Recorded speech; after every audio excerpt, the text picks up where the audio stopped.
Men sizga ishondim. Noinsof usta ekansiz. Shu meni qaqshatib topgan pulingizni bola chaqangizga yedirgani uyalmaysizmi, usta? Salom yo'q, ali yo'q. Tinchlikmi? Men nima qildim? Siz menga 130 ming eng arzoni dedingiz. 100 mingga qilib beradigan ustalar bor ekan. Aka, siz bilan lavzlashganmidik? Siz nimaga lavzlashgandan keyin begonadan so'raysiz? Men pulni ko'chadan supurib olganim yo'q. Menga pulimni qaytib bering, zakalatga berganimda men boshqa ustada qildiraman. Aka, bo'ldi gap yo'q. Mana bergan pul. Menga qarang usta. Pulni deb bunaqa vijdonsizlik qilmanglar. Plose. Ustaga zakalat qaytarib beryapsizmi hozir? Biz uni o'lchab bo'ldik. Mana endi shakl beryapmiz. Qancha sarxarajat qilib shuncha tunka endi nima bo'ladi? To'g'ri, hozir ozgina ziyon qilgan bo'lishimiz mumkin. Lekin bunaqa lavzsiz odamning ishini qilgandan qilmaganimiz yaxshi, shuni bilib olgin shogird. Muhammad aka usta.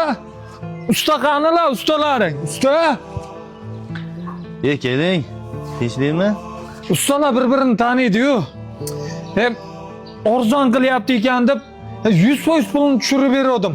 Endi telefon qilsam, telefoni ham o'chik, joyiga borsam, joyi ham bek. Mabodo mas nomer tanimaysam, shu nomerda gaplashuvdik. To'g'ri, ustalar bir-birini taniydi-yu, lekin bu nomer menga tanish emas. Taniyman bunaqa odam.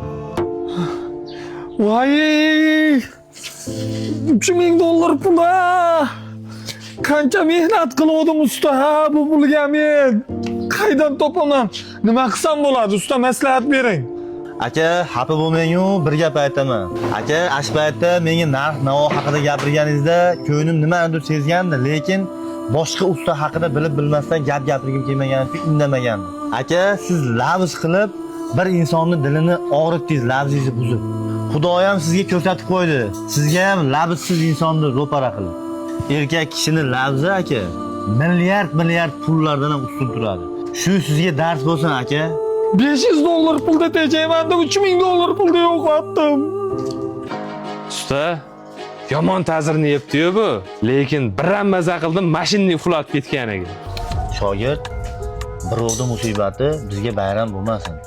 Lekin ikki quloqingga quyib olgin. Seni halolligingga, rostgo'yligingga fitna qilganga Alloh bor.